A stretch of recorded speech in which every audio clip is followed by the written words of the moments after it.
আসসালামু আলাইকুম ওরহমতুল্লাহি ওবারাকাতুহু। এ পর্বে আমাদের আলোচনা সূরাতুস সাফফাতের পঞ্চম রুকুর দ্বিতীয় পর্ব অর্থাৎ শেষ পর্ব। আলহামদুলিল্লাহ সালাতু ওয়াসসালাম আলা রাসূলিল্লাহ ওয়া আলা আলিহি ওয়া সাহবিহি আজমাইন, আম্মা বাদ। আউযু বিল্লাহি মিনাশ শাইতানির রাজীম। বিসমিল্লাহির রহমানির রহিম। রব্বি ইশরাহ লি সাদরি ওয়া ইয়াসসির লি আমরি ওয়াহলুল উকদাতা মিন লিসানি ইয়াফকাহু কাওলি। আয়াত 139 এরশাদ হচ্ছে, আল্লাহ বলেন, আর নিশ্চয়ই নবী ইউনুস ছিল রাসূলদের একজন। ওয়া ইন্না ইউনুসা লামিনাল মুরসালিন, and indeed Jonah was among the messengers. Yunus আলাইহিস সালামকে ইতি জুনাহ বলা হতো। আর স্মরণ করুন যখন নবী ইউনুস আলাইহিস সালাম পলায়ন করে বোঝাই জলযানে পৌঁছল। এখানে একটা ঘটনা আছে যে অতঃপর তিনি লটারিতে যোগদান করে পরাভূতদের অন্তর্ভুক্ত হলেন।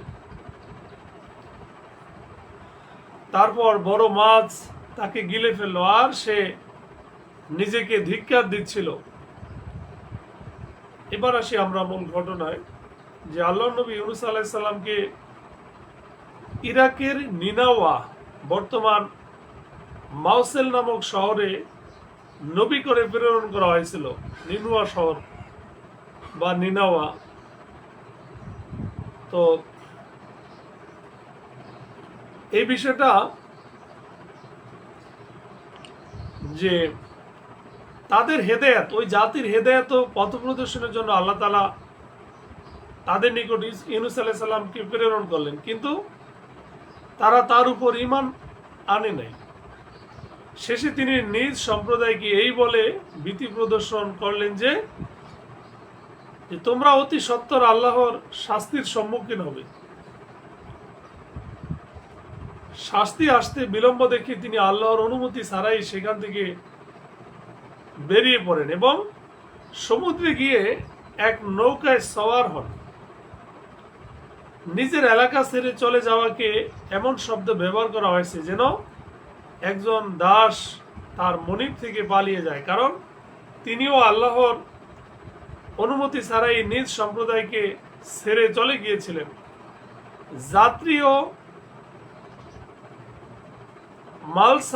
মাল সামানা নৌকায় পরিপূর্ণ ছিল। নৌকা সমুদ্রে ঢেউয়ে মাঝে পড়ে যায় ও দাঁড়িয়ে যায়। সুতরাং তার ভার কম করার জন্য এক ব্যক্তিকে নৌকা থেকে সমুদ্রে নিক্ষেপ করার সিদ্ধান্ত নেওয়া হয়, যাতে নৌকার অন্য সব যাত্রীরা বেঁচে যায়। কিন্তু এই কোরবানি দেওয়ার জন্য কেউ তৈরি ছিল না, যার জন্য লটারি করতে হয়। সেই লটারিতে ইউনুস আলাইহিস সালাম এর নাম আসে এবং তিনি অসহায়দের অন্তর্ভুক্ত হয়ে যান। অর্থাৎ ইচ্ছা অনিচ্ছায় পালিয়ে যাওয়া দাসের মতো নিজেকে সমুদ্রে নিক্ষেপ করতে হয়। এদিকে আল্লাহ তাআলা তিনি মাছকে আদেশ করলেন যে তাকে যেন পূর্ণ গিলে ফেলে। এইভাবে ইউনুস আলাইহিস সালাম আল্লাহর আদেশে মাছের পেটে চলে যান। ফালাউলা আন্নাহু কানা মিনাল মুসাব্বিহিন, আর সে যদি আল্লাহর তাসবিহ পাঠকারীদের অন্তর্ভুক্ত না হতো। তার মানে হচ্ছে যদি না হতো তাহলে সে পুনরুত্থান দিবস পর্যন্ত ওই মাছের পেটেই থেকে যেত। অতঃপর আল্লাহ বলেন, আমি তাকে তৃণলতাহীন প্রান্তরে নিক্ষেপ করলাম এবং সে ছিল অসুস্থ। অর্থাৎ যেরূপ ভূমিষ্ঠ হওয়ার সময় মানুষ বা জন্তুর বাচ্চার অবস্থা হয় সেরূপই সে দুর্বল অবস্থায় ছিল। আর আল্লাহ বলেন, আমি একটি লাউ কুমড়া জাতীয় লতা পাতা যুক্ত গাছ বের করে দিলাম।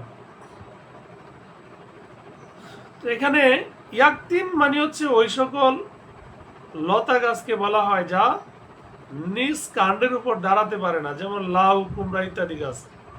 অর্থাৎ সেই বালুচরে যেখানে না কোনো গাছপালা ছিল আর না কোনো ঘর বাড়ি ছিল, সেখানে একটি ছায়া বিশিষ্ট বৃক্ষ উদ্গত করে তাকে রক্ষা করলাম। সুবহানাল্লাহ।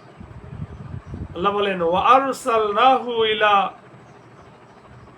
এবং আমি তাকে 1,00,000 বা তার চেয়েও বেশি লোকের কাছে পাঠালাম।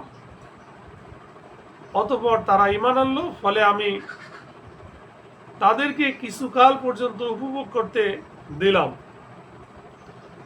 তো এটার বিস্তারিত বর্ণনা আছে সূরা ইউনূসের 98 নং আয়াতে। আল্লাহ বলেন অতএব তাদেরকে জিজ্ঞাসা করুন, অর্থাৎ মক্কার কাফেরদেরকে, যে তোমার রবের জন্য কি কন্যা সন্তান এবং তাদের জন্য কি পুত্র সন্তান, নাকি আমি ফেরেশতাদেরকে মেয়ে হিসাবে সৃষ্টি করেছিলাম আর তারা মক্কার কাফেররা সেখানে হাজির ছিল। এটা আল্লাহ তাআলার একটা রাগান্বিত ভাষা মক্কার কাফেরদের উদ্দেশ্যে। অর্থাৎ এরা যে ফেরেশতাদেরকে আমার কন্যা বলে, তবে আমি যখন ফেরেশতা সৃষ্টি করেছিলাম তখন কি তারা সেখানে উপস্থিত ছিল এবং তারা ফেরেশতাদের মধ্যে নারীত্বের কোনো চিহ্ন লক্ষ্য করেছিল? মক্কার কাফেরদের উদ্দেশ্যে আল্লাহ তাআলা এটা বললেন যে সাবধান, ওরা মন গড়া কথা বলে থাকে যখন বলে আল্লাহ তাআলা সন্তান জন্ম দিয়েছেন, আর তারা অবশ্যই মিথ্যাবাদী যারা এটা বলে।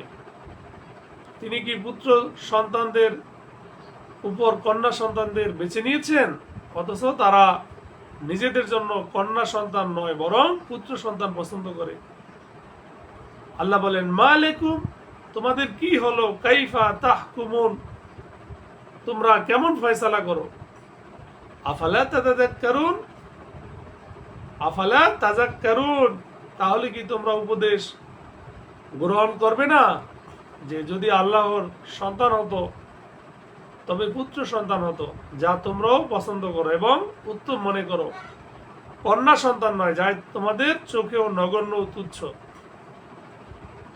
তোমাদের কি সুস্পষ্ট দলিল প্রমাণ আছে যে তোমরা এটা বলো ভিত্তিহীন কথা? তোমরা সত্যবাদী হলে তোমাদের প্রমাণ কিতাব উপস্থাপন করো। অর্থাৎ এই বিশ্বাসের শুদ্ধতা বিবেক মেনে নেয় না যে আল্লাহর সন্তান আছে, তাতেও আবার কন্যা সন্তান। যদি তাই হয় তাহলে কোনো প্রমাণ দেখাও, আল্লাহর নাজিলকৃত কোনো একটি কিতাব দেখাও যাতে আল্লাহর সন্তানের স্বীকারোক্তি বা প্রমাণ আছে। ওরা আল্লাহ তাআলা এবং জিন জাতির মধ্যে বংশীয় সম্পর্ক স্থির করেছে, অথচ জিনেরা জানে যে তাদেরকেও শাস্তির জন্য উপস্থিত করা হবে। প্রথম বিষয় হচ্ছে এখানে মুশরিকদের ওই বিশ্বাসের প্রতি ইঙ্গিত করা হয়েছে যাতে তারা মনে করে যে আল্লাহ তাআলা ও জিনদের মধ্যে দাম্পত্য সম্পর্ক ছিল, যার ফলে কন্যা সন্তান জন্মগ্রহণ করে। এরাই আল্লাহর মেয়ে, নাউজুবিল্লাহ। এইভাবে আল্লাহ তাআলা ও জিনদের মাঝে বৈবাহিক সম্বন্ধ, আত্মীয়তার বন্ধন স্থাপিত হয়েছে। এটা মুশরিকদের ধারণা। দ্বিতীয় বিষয় হচ্ছে অথচ এই উক্তি কিভাবে সত্য হতে পারে? যদি তাই হতো তাহলে জিনদেরকে আল্লাহ তাআলা শাস্তি দিতেন কেন? তিনি কি আপন আত্মীয়তার খেয়াল রাখতেন না? আর যদি তা না হয়, বরং খোদ জিনরাও ভালোভাবে অবগত আছে যে তাদেরকেও অবাধ্যতার কারণে আল্লাহর শাস্তি ভোগ করার জন্য অবশ্যই জাহান্নামে যেতে হবে, তাহলে আল্লাহ তাআলা এবং জিনদের মাঝে আত্মীয়তা কিভাবে হতে পারে? সুবহানাল্লাহি আম্মা ইয়াসিফুন, ওরা যা বলে তা হতে আল্লাহ তাআলা পবিত্র মহান। ইল্লা ইবাদাল্লাহিল মুখলাসিন, আল্লাহর বিশুদ্ধ চিত্ত বান্দাগণের ব্যতিক্রম। অর্থাৎ তারা আল্লাহ সম্পর্কে এমন কথা বলে না যা থেকে তিনি পবিত্র। এটা মুশরিকদেরই অভ্যাস। আল্লাহ তাআলা আমাদের হেফাজত করুক। আয়াত 161, আল্লাহ বলেন ফাইন্নাকুম, নিশ্চয়ই তোমরা, ওমা তা'বুদুন, এবং তোমরা যাদের ইবাদত করো তারা, তোমরা আল্লাহর ব্যাপারে মুমিনদের কাউকে বিভ্রান্ত করতে পারবে না, কেবল তাকে বিভ্রান্ত করতে পারবে যে জাহান্নামে প্রবেশ করবে। অর্থাৎ তোমরাও তোমাদের বাতিল উপাস্য তাদেরকে ছাড়া কাউকে পথভ্রষ্ট করার ক্ষমতা রাখো না, যারা আল্লাহর জ্ঞানে পূর্ব থেকেই জাহান্নামী এবং সেজন্যই তারা কুফর ও শিরকের উপর অটল আছে। আর জিবরাইল আলাইহিস সালাম বলেছিল, আমাদের প্রত্যেকের জন্যই নির্ধারিত স্থান রয়েছে, অর্থাৎ আল্লাহর ইবাদতের জন্য। এই কথাটি ফেরেশতাদের। আর অবশ্যই আমরা সারিবদ্ধ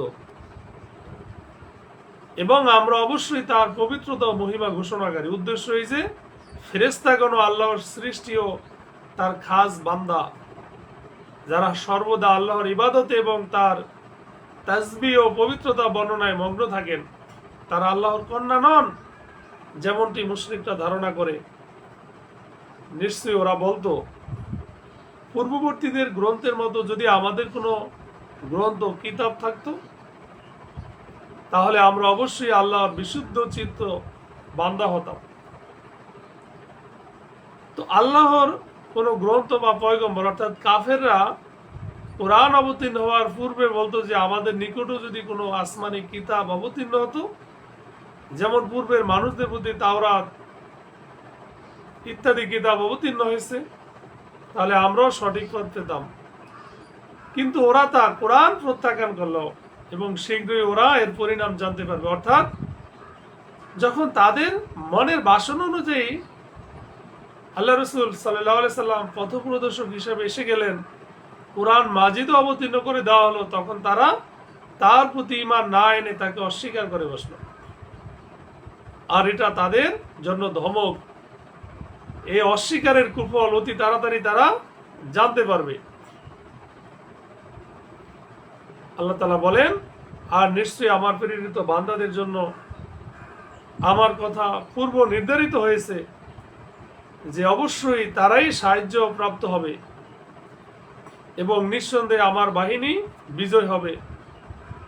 অতঃপর কিছু কালের জন্য আপনি তাদের থেকে মুখ ফিরিয়ে থাকুন, অর্থাৎ তাদের কথা ও দেওয়া কষ্টের উপর ধৈর্য ধারণ করুন। আর আপনি ওদেরকে পর্যবেক্ষণ করুন, শীঘ্রই ওরা সত্য প্রত্যাখ্যানের পরিণাম প্রত্যক্ষ করবে। অর্থাৎ দেখতে থাকুক যে কখন তাদের উপর আল্লাহর আযাব আসছে। ওরা কি তবে আমার শাস্তি ত্বরান্বিত করতে চায়? আর যখন তা তাদের আঙ্গিনায় নেমে আসবে তখন সতর্ককৃতদের সকাল কতই না মন্দ হবে। অর্থাৎ যখন মুসলিমগণ খায়বার অতিক্রম করতে গেলেন তখন তাদেরকে দেখে ইহুদিরা ঘাবড়ে গেল, যার কারণে আল্লাহ রসুল সাল্লাল্লাহু আলাইহি সাল্লাম আল্লাহু আকবার বলে এই বাক্য উচ্চারণ করলেন, খরিবাত খাইবার, অর্থাৎ খাইবার বিধ্বস্ত হয়ে গেছে। আমরা যখন কোন সম্প্রদায়ের আঙ্গিনায় অবতরণ করি তখন যাদেরকে পূর্বে সতর্ক করা হয়েছিল তাদের সকাল খুবই মন্দ হয়েছিল। অতএব কিছুকালের জন্য আপনি ওদের উপেক্ষা করুন। ওয়াবসির ফাসাওফা ইউবসিরুন, আপনি ওদেরকে পর্যবেক্ষণ করুন, শীঘ্রই ওরা সত্য প্রত্যাখ্যানের পরিণাম প্রত্যক্ষ করবে। এই বাক্যটি তাগিদ স্বরূপ পুনর্ব্যক্ত করা হয়েছে। উদ্দেশ্য পার্থিব ওই সকল শাস্তি যা মক্কাবাসীর উপর বদর, উহুদ ও অন্যান্য যুদ্ধে মুসলিমদের হাতে হত্যা ইত্যাদি রূপে এসেছিল। আর দ্বিতীয় বাক্যে পারলৌকিক ওই শাস্তির প্রতি ইঙ্গিত করা হয়েছে যা এই সকল কাফের ও মুশরিকরা পরকালে ভোগ করবে। সুবহানা রাব্বিকা রাব্বিল ইজ্জাতি আম্মা ইয়াসিফুন, আল্লাহ বলেন ওরা যা আরোপ করে তা হতে আপনার প্রতিপালক পবিত্র ও মহান, যিনি সকল সম্মান ও ক্ষমতার অধিকারী। তো এখানে আল্লাহ তাআলার ওই সকল কল্পিত ত্রুটি থেকে পবিত্রতার কথা ঘোষণা করা হয়েছে যা মুশরিকরা আল্লাহর জন্য বর্ণনা করে থাকেন। যেমন তারা বলতো আল্লাহর সন্তান আছে, অংশীদার আছে। আল্লাহ তাআলা এসব থেকে অনেক ঊর্ধ্বে।